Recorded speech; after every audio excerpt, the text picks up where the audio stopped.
Oh.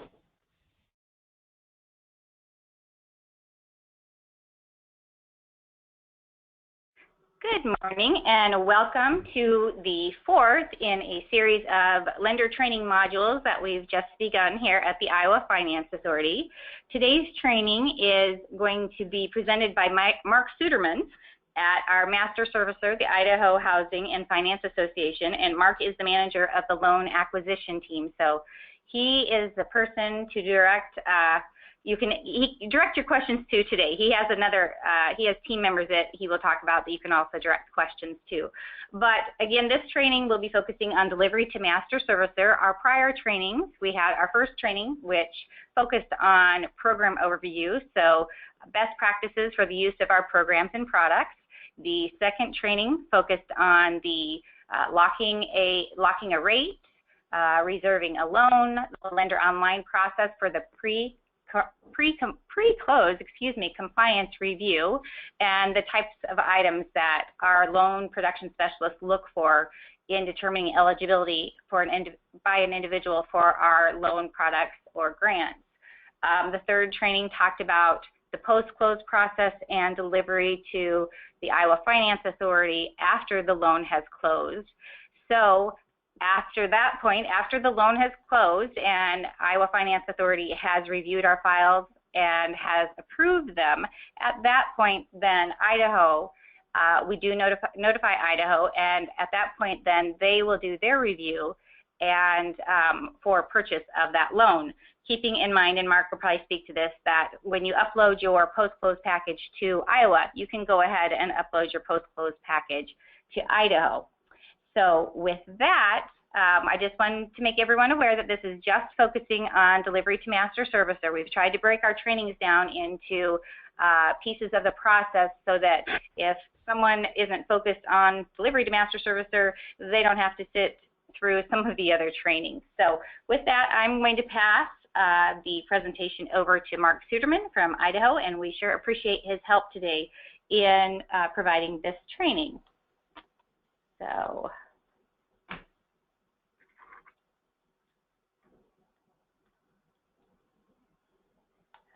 bear with us one moment. All right, Mark, you should have control. Okay, sounds good. Can you hear me? Yes, I can. All right, great. So I did just click on show my screen, so you should all be able to see my screen here. Good morning, and thank you for taking the time out of your busy schedule to come to this training. We appreciate all the efforts that we have, our relationship with our Iowa lenders. We love working with Iowa, and it has been a wonderful relationship. And over the last, let me see, we're going on 2 years now, I believe. So this has been it's been a great time. The presentation I'm going to do today is going to show just a little bit about uploading documents. I'm going to kind of move a little bit off the slides at times, talk about things to think about when delivering a file, or maybe something that we might look at, but this will give you pretty much a good idea of what it is to be when delivering a file and the process that we do when we look at your file and purchase it from you, the lender. Okay, there we go. I did take a moment a little while ago. This is something I found a little while ago on the web about the correlations between Idaho and Iowa. We get the jokes all the time about you know, where we are in relation to Iowa, and sometimes Ohio gets thrown in there and as well. Tim Woodward was he was a longtime columnist in our local Statesman. The Idaho Statesman is our local newspaper, and he was a longtime guest or editorial, just kind of he wrote really interesting columns, and he wrote this. I'm going to just read it to you. That Tim Woodward of the Idaho Statesman often wrote about how most of America does not know where Idaho is, and I'm sure they say this. You guys hear the same thing in Iowa. Geographically challenged might be a nice way to put it. Enjoyed reading the columns where he'd often detail how tourists and newbies to Idaho would regularly confuse Idaho with Iowa and sometimes Ohio. Does that ever happen there, I wonder? The perfect example represents the odd geographical dilemma once happened on a Southern California trip. Semi-interested person said to Tim, "So tell me, how far is Des Moines from Boise?" Or actually, this is to a friend of Tim's, Dennis. He says, "Oh, about 1,300 miles. Why do you ask?" And Because, wow, that's a huge state, almost like Texas. It's right under Michigan, right? It's tucked a little west of Michigan, actually, et cetera. These are the types of conversations we actually do. This is a real conversation that happened. We hear it all the time. People would think that we might as well be attached or part of Iowa, or we're just a subdivision of Iowa at times, I think. Today I'm going to talk about the basic process of delivering loans to Idaho Housing. I'm going to talk about what happens when we purchase a loan less than 15 days from the first payment or next payment due date. I'm going to show you slides on uploading documents through our lender connection, and then just discuss a few issues, common issues, and things to think about. You'll notice there, yes, if our football field is truly blue, and it is, I'm not so sure how much of a fan I am anymore of the blue field. I think we should go back to the green. But yes, we are the blue field of the country in college football. The process of delivering files to Idaho Housing, when you, as Beth said, when you deliver your file for compliance review to Iowa, we want you to also upload your loan file to Idaho Housing. There is a checklist that's on our website, and I believe it's also on IFA's website, of our strongly requested stacking order for the file that you deliver to us. The more you follow our checklist and our stacking order, the easier it is for us to review your file. It's much more efficient, we're faster, documents are easier to find, information is easier to review. So why we put the stacking order the way that we did. We do want to see complete files, but we want the documents that are specific to purchasing the loan first, so that we can go through and identify the information we need so that we can purchase the loan. If the file happens to be selected for a QC review, 1 out of 10 files of everything we purchase gets reviewed by QC.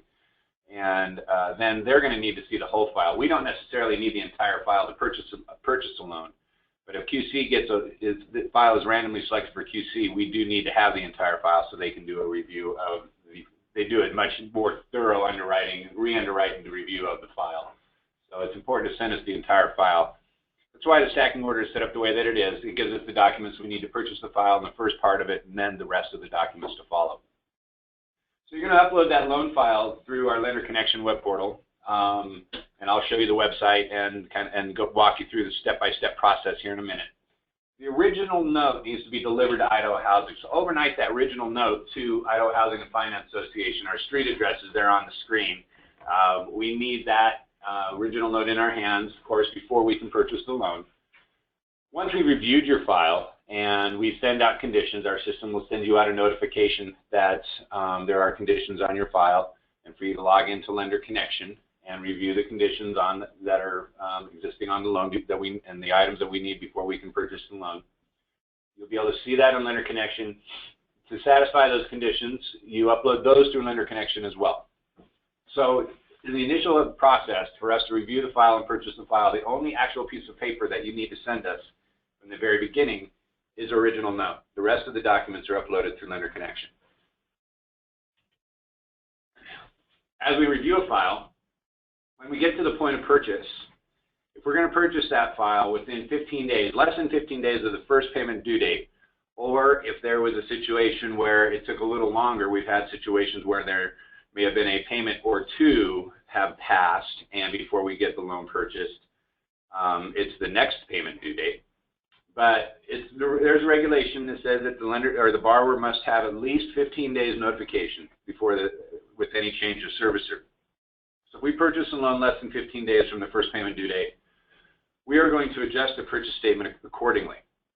We will run an amortization based on that payment or multiple payments if that is the case. And we will reduce the principal balance sent to the lender based on how many payments the lender will retain.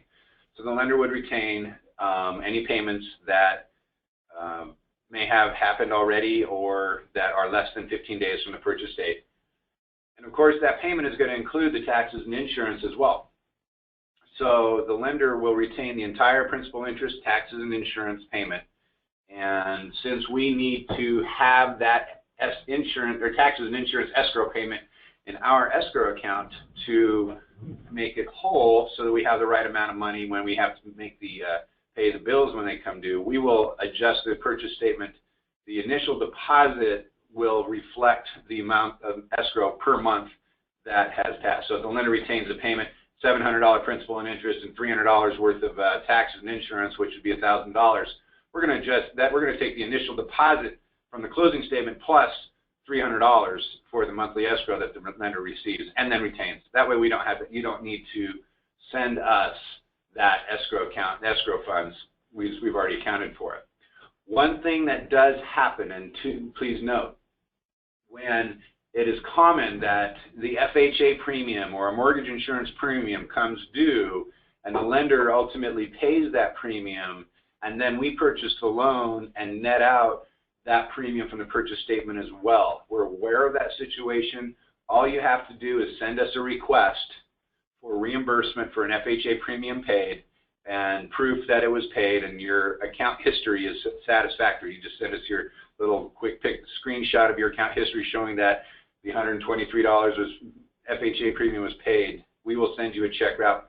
We cut checks twice a week, so you'll go in the next run. I think they cut checks on Mondays and Wednesdays, or Mondays and Thursdays. So you'll get we'll get you in the next check run, and we'll get a check sent to you right away. So we'll get that taken care of. It's real slick, easy, and quick, and not a problem to take care of that adjustment. All right, so I'm going to go into our uploading documents to Lender Connection. This is a presentation I put together. It's been a little while, so I think it's still very accurate. I don't think we made any changes to Lender Connection on the way it looks on your side of it. So to upload your loan file or documents to Lender Connection, of course, first you have to log into Lender Connection, which is the website is www.lenderifa.com. And if you don't have access to Lender Connection, let me know or let Annie know. Let us know. We'll get you set up. It's very easy to get you set up with access to Lender Connection.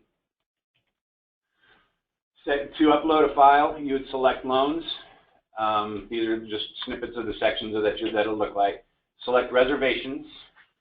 While I'm on this screen, I will throw this out as well. You'll notice where it says reservations and purchase statements. If we purchased a loan and you need to see, you want to pull your purchase statement, we don't email you a purchase statement every time we purchase a loan from you. When you receive your wires and for you to match them up, you go do the same login. You go to Lender Connection, log into loans, and you click on purchase statements, type in your loan number, or you can search it by date and find all of the purchase statements that were purchased on a specific date, match those up to the amount of the wire that you received. To upload a document, though, you're going to click on reservations. And then in the search field, you're going to either enter our number, which is going to be a 1900 number, or you can enter the borrower's last name. Now, one thing to note, our number, which would be 1900, and then 5 digits, and then 6 digits. Sorry, so 1900 and then 6 more digits. Of those 6 digits, the first 5 digits are actually IFA's number, and then we put a final digit on there. So literally, you could type in IFA's number of 15694, and that file would most likely come up as well without having to put the 1900 in front of it. But all the IOA numbers start with 1900. Then we take the 5-digit IFA number and then add a check digit at the end. So to identify the specific file that you want to upload a loan package to, you're going to put the IHFA number into the search field or the borrower's last name, and then click Go. So in the command section, the screen will look somewhat like this. In the command section on the right-hand side, you will see upload documents. Now, a couple of the items that you're seeing to the right there do not show up on the lender side, like edit fees, that's on our side, print reservation, that's on our side. But the Upload Documents tab is the tab that you want to click to upload a file. So it'll be there under the commands, Upload Documents. Click on that, and then this screen will pop up. So with your Upload Document screen, there will be 2 options. The QC Follow-Up Doc is only there if your file has been selected for QC review. If your file has not been selected for QC review, then you'll only see loan package or follow-up documents. If you're uploading the loan package, be sure to click loan package. If you're uploading a condition, be sure to click follow-up documents. There's a reason why it's important that you click the correct button, especially when you're uploading a loan package. If you upload a loan package and you select follow-up documents, we're not going to know that that package is in the system.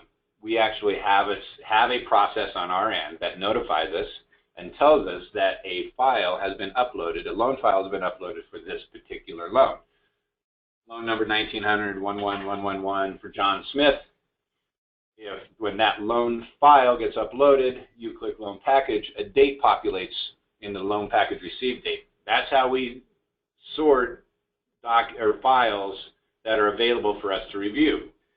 If you click follow-up doc and upload a loan file as a follow-up doc, that date will not populate. We will not know that that file is in the system. And then about 3 weeks will pass and you'll call me and say, how come you haven't reviewed my file?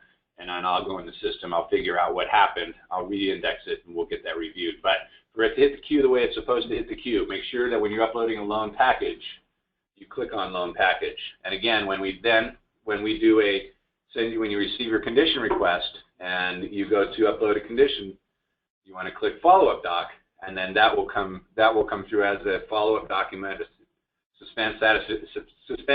condition satisfaction, and then we actually receive a different notification when a document was uploaded to a specific file as a follow-up doc.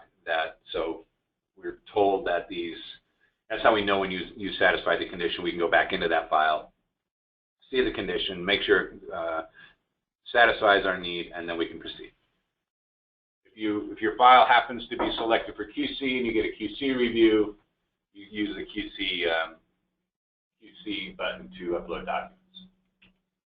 All right, to upload the document, you're going to do a loan package. You actually select loan package, and then where it says document to upload, you click browse.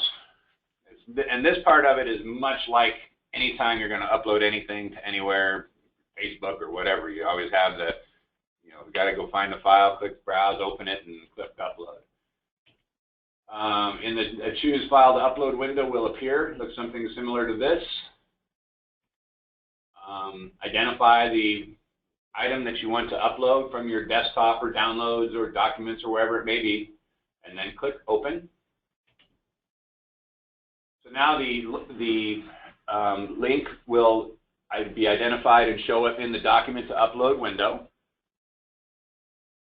You then click upload. If everything went the way it's supposed to go, on the right-hand side of that screen, there is a section called Uploaded Loan Documents. Your document should appear in that section there. So after you've uploaded the document, make sure that it's been there, it pops up, it populates into the screen. Now you know that it's in our system. One thing to note, when you've uploaded a document to Lender Connection and it populates there in the Uploaded Loan Documents section, that document is now in our web portal of Lender Connection. We have in-house our document repository where we house all of our documents, which is called OnBase. Lender Connection and OnBase talk to each other. So when you upload that, Lender Connection is going to tell OnBase this document exists, and then it's going to transfer that document to OnBase. 10 days after you upload this document, it will no longer be available for view. You can view the document for 10 days after you've uploaded it from this screen. After 10 days, you will no longer be able to review it. We just don't have the bandwidth. There's many documents that get uploaded every day. We're unable to maintain all of those documents in Lender Connection for an extended period of time. And if you have any questions on that, let me know. It's just a technical side of it, I guess. Okay, so that is all there is to it, to upload a document. So now your document's uploaded, you've uploaded your loan file, we review the file, we've received the original note, now we can do our process to review to purchase. Our goal, and I emphasize goal because this year was a crazy year for everybody and we were all very busy, but I know that we are currently within our goal. Our goal is to review your file within 7 days, 7 calendar days of you uploading a document. uploaded on Monday. Our goal is to review it for purchase no later than the following Monday. Now, I do know that over this summer we did get behind on that. It was just one of those years that was crazy busy for everybody and for us as well. So we felt bad about that. We do our best to not get outside of 7 days. Sometimes it does happen. Some issues that we do run into while we're reviewing a file. MERS is required. We do want you to use MERS. If you need our MERS number, let me know. MERS servicing number. UCDB submission summary reports. 2 products that are offered by IFA, HFA Preferred and HFA Preferred Risk Sharing. They're both Fannie Mae products. For us to deliver a file to Fannie Mae, we must have a copy of that submission summary report showing successful, and please make sure that the appraisal amount, the appraised value on the submission summary report matches the appraised value on the appraisal. We had one yesterday where they didn't match. It was a successful upload, but the appraised value did not match. So UCDB submission summary reports are required for both HFA Preferred Risk Sharing. Not technically required for the government loans. We run into situations you will get your hazard insurance in your name to start. We must have that hazard insurance transferred to Idaho Housing. We have a big problem with hazard insurance not getting transferred. We don't know that it was not transferred until a year later when the bill comes due, and we don't have the insurance agent does not know to send us the bill. It is required that the lender transfer the insurance to Idaho Housing.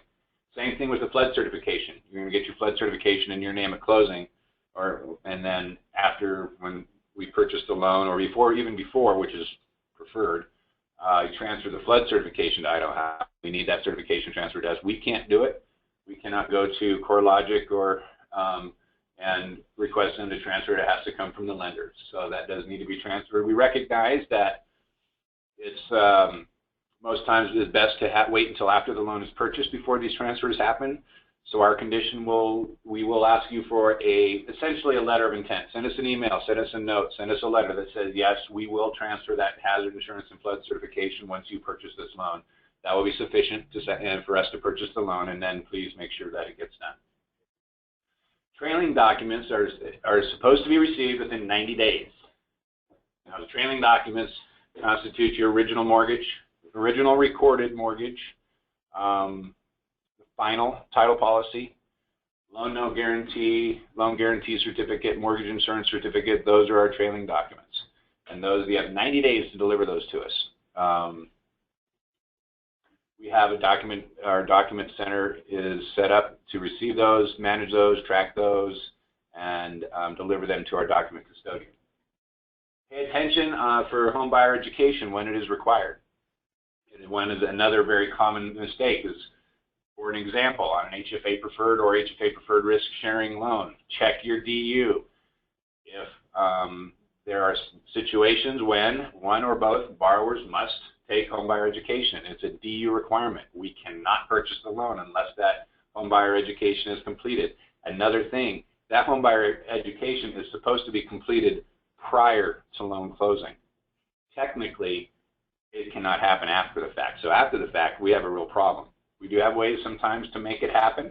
However, we want you to make sure when you're when you pull your DU, you look at that item to make, it's usually right around number 10, 11, 12, 13, 14, something in that range. We'll identify if homebuyer education is required. Make sure that is done prior to closing. It is not something that we can make an exception on. We do not have the ability to say, oh, I'm sorry, okay, you don't have to do it, because even though Fannie Mae said so, it is to deliver the loan to Fannie Mae, we must have that homebuyer education. Endorsement issues. This is the endorsement, an example of an endorsement that be stamped or typed on the back of the note, or on the last page of the note. Some things to think about is I pay to the order of Idaho Housing and Finance Association. No ampersand signs. You must spell out the word and. If you send us an endorsement and it says Idaho Housing and Finance Association using an ampersand sign, we will fail the endorsement and require an allonge. Without recourse, then your name and the lender's name must be exactly like it is on the first page of the note. If your company name is ABC Mortgage, comma, and Iowa Corporation, then your endorsement must say ABC Mortgage, comma, and Iowa Corporation. If you leave the comma, leave a corporation off, we're going to ask for an allonge. If you, we have one lender here in Idaho that they have offices across the country, and after the comma, the note will say doing business as an Idaho corporation, and the endorsement says doing business as another state, LLC, and they don't match. Although the first part is the same, the second part doesn't match. Unfortunately, we have to fail that endorsement and request an allonge. So just make sure it's where it says on the first page of the note in the first section. However, if it includes a corporation, an LLC, whatever it is, put that in the endorsement as well. And of course, signature, and then the signatory's typed name and title underneath the signature line. Allonge issues, similar, just it's a little more specific if we do request an allonge, or if you use allonges on a regular basis. Make sure the borrower's name is exactly the same as it is on the note. John A. Smith on the note and John Smith on the allonge will not pass. We will be failed. Property address, make sure it's exactly the same. 123 East Danborn Street on the note, 123 Danborn Street on the allonge will not pass. You will have to must match exactly. Of course, the note and loan amount must be exactly the same. Note date. If you put a date on the allonge, it must be the note date and the note date only. Do not date the date it was signed. We don't want the date it was prepared, and if it was closed on a different date, we don't want that date. The only date that goes on a allonge is the note date. If there are two dates on there, even if they're the same date, if you have a line that says note date, and then underneath it, it has on that same date signed, and it's the same as the note date, two dates, it's called a double date. The document custodian will fail it. So the only date that can be on the allonge is the note date, and only be on there once. Of course, again, Idaho Housing and Finance Association, no ampersand sign, and must be filled out. And again, same things, the rest of the allonge does meet the same requirements as an endorsement. Without recourse, company name must match the note exactly, signature line, signatory's name and title. Talk a little bit about trailing docs and delivering trailing docs to us. Again, the trailing docs are the original recorded mortgage, the final title policy, and any mortgage insurance certificates that may be required. We want those delivered to us within 90 days, because what ends up happening is you close a loan on November 1st, we purchase it November 21st, or you close a loan November 15th, and we purchase it December 1st. First payment due date is January 1st. You have until December 1st, end of February. We're going to pool that loan. If that's a governmental loan, or a Ginnie Mae loan, FHA, VA, or RD, we're going to pool that loan. 11 months later, everything has to be delivered to the good document custodian, reviewed by the document custodian, certified by the document custodian. If we get to that 10th, 11th month, and we don't have everything perfect, we've got a problem. So we ask for those documents within 90 days so we can look at them, make sure they're okay. We're going to do a QC review of the documents when we receive them. We're going to identify, are the writers correct? Are the signatures correct? Is the notary correct? Is the legal correct? Is the vesting? All these different items, we're going to take a look at the document. If we believe it to be correct, then we're going to send it on to the document custodian. Document custodian is going to review the document. Same QC review. If there's a problem and they have it, they have to send it back to us. We have to then send it back to you. It then has to be re-recorded to correct an error. This all takes time. And if we don't, and everything must be back to the document custodian and perfect by, let's say, the 10th month, 10 months after it closes. And so we ask for the documents within 90 days so that if there are any issues, we have time to deal with them. A couple of quick things to think about when talking about the original recorded documents. Riders must be identified within the body of the mortgage. If you have a tax-exempt financing rider included with the mortgage and recorded with the mortgage, there is a section within the body of the mortgage that identifies riders. The riders identified within the body of the mortgage must match the actual riders that are recorded. You have a tax-exempt financing rider included. Tax-exempt financing rider must be checked and identified within the body of the mortgage. If you check and identify a rider within the body of the mortgage and then don't include it and record it with the mortgage, that's going to be a problem as well. They must match up. So make sure your riders match the section within the body as well. Address must match the note. So same issue we had with the allonge in the note. Make sure your address on your mortgage is the same as the address that's on the note. Final title policy. Okay, so going back to the recorded documents, those original recorded documents have to be delivered to us. In the beginning, I mentioned delivering the only actual paper that we need for us to purchase the loan to be delivered is the original note. After we've purchased the loan, we need those original recorded documents delivered to us as well. So these are the two sets of documents that must be delivered to, actual paper that must be delivered to Idaho Housing. So you deliver the original recorded documents to us for our review and our delivery to the document custodian. Now, the final title policy, you can upload a final title policy to Lender Connection. To actually prefer it, we are going to move, we're in a long and slow process moving towards that being a final requirement, but we still receive them in paper form, which is great. We can review it, make sure everything's okay. But if you want to upload the final title policy to Lender Connection, that is acceptable. Some issues we run into, common issues we run into when problems with the final title policy. There must be an address reference on the title policy. We understand title companies will not insure address. We recognize that. That's okay. But they do need to reference that, the address of the property. I don't care where they put it. It just needs to be within the policy somewhere saying property sometimes known as, et cetera, et cetera, et cetera. But our document custodian requires that this address reference be within the final title policy. The insured must include ISAOA or its successors and or assigns. We do have, so ABC Mortgage, its successors and or assigns, because technically the policy is being assigned to us. Complete page numbers. An issue that we run into is interesting. There will be 10 pages, but the title company will only number 8 of them. For whatever reason, they don't number 9 and 10. If they number pages, they must number all of the pages. They can't have 10 pages there, have page 1 through 8 numbered, and the last 2 not numbered. The document custodian won't accept that. We have to have the title company send us a new policy with all of the pages numbered. And it must be signed. So the title company must actually sign it. Of course, if you upload it, we're only going to have a picture of the signature, but that's okay. The third section or piece of trailing document would be your mortgage insurance certificate. If you're doing an RD loan, that's going to be your loan guarantee certificate for VA, mortgage insurance certificate for FHA. Those, of course, need to be delivered to us as soon as you get them within 90 days, hopefully. And those also can be uploaded to Lender Connection. You do not have to. It is not required that you send us an actual paper version of the insurance certificate. You may upload those to Lender Connection. So let's see, moving on. Oh, well, that kind of brings me to the end.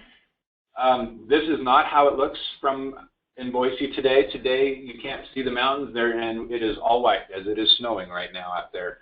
But there you see right there, this is us. That's our building. I'm on the 2nd floor right now, and that's Boise. I always tell my friends there at IFA that I visited Des Moines a couple of months ago, and if you remove the mountain scene, Boise and Des Moines can be the same city. When I'm sitting downtown at a restaurant in Des Moines, I looked outside. I thought I said I could be in Boise right now. We're very much similar cities. They're great cities. I love Des Moines. I love Boise, and I consider us a sister city. So, Beth, I am done with my slideshow and my presentation. How do you want to take questions? I'm going to check here, Mark, and see if anyone has typed any questions in, and you want me to change? We'll see if they're for us or for you. Okay. Let's see. I'm trying to watch. I can read it. I just flipped presentation back to you. Okay. Thank you. All right. So I think the first question here is, trying to make it a little bigger. Oh, will the presentation slides be available to print out? We actually are recording this session, so we will have the recording out there, and as long as Mark's okay with it, we'll have a PDF form of his presentation that we can send out to the attendees. I am perfectly fine with it. Joke and all, right, Mark? That's okay? Yes, joke and all. Tim Woodward, although I did not get permission from Tim Woodward, but let's not tell him he's retired now, so I don't think he'll care. Okay, fantastic. Thank you. So I have another question, and the question is, it is my understanding that we can upload the title policy and you do not need the original, you being Idaho. Correct. That is correct. Once you get your hands on the original policy, you may upload that final title policy. You do not need to send us the actual paper version. Okay. And now I'm going to check real quick to see if anyone has their hand up. Let's see.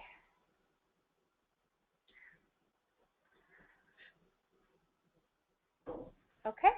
It doesn't appear that there are any more questions. I was going to pull up just real quickly here so we have it as part of the recording. Just a slide showing all of the contact information for our folks here at the Iowa Finance Authority, and for Mark and Annie Smith at the Idaho Housing and Finance Association. Is there anyone else, Mark, that you would like to speak to that is a contact out of Idaho? You know, Ann Edie is the reviewer for Iowa. She is the primary reviewer for all loans in Iowa. Annie is a customer service representative. She helps with answers, and if she oftentimes will just direct your questions to myself or to Ann. Ann's email address is annee@ihfa.org, and I am going to find her phone number. Again, I'll say her email address again for those of you that were scrambling for your pen. It's annee@ihfa.org, and her phone number is 208-331-4768. That's 208-331-4768. Ann does all of the Iowa reviews. She loves Iowa. I met with her recently, and I said, what do you want to do in the next 12 months? She goes, I want to grow, et cetera, the standard answer, but please don't take Iowa away from me. I love my Iowa lenders, so I think you'll be dealing with Ann for a while. She does a nice job. So those are the contact for her, and my number there is, of course, on the screen. And please feel free to contact me at any time. I am here to help you. Wonderful. Well, thank you. We'll add Annie's information also to our slide and to the email that we send out with the PowerPoint. When I send that out, I'll include her information, her contact information. Excellent. And it doesn't appear that we have any more questions. So I just wanted to thank Mark again for providing this training today. And to note that, as we mentioned in the beginning, this is the fourth in a series of trainings that we're doing to try to break down the process, and so each training is oriented to whomever it might apply to in the process of having a loan product or a grant with the Iowa Finance Authority. So please let us know if you have any questions. We will have some upcoming trainings. We have a training in January for regarding our mortgage credit certificates, which we will be having more funding for that early 2016. And we will also be having a training coming up regarding the calculation of the grant eligibility. If you have any questions, please feel free to contact any of us here. And again, thank you to Mark for providing this presentation. And thank you to you all for being participating lenders and taking the time to learn more about our programs. Thank you, Mark. Thanks for having me. It was great being here. Thank you guys for taking the time out and listening.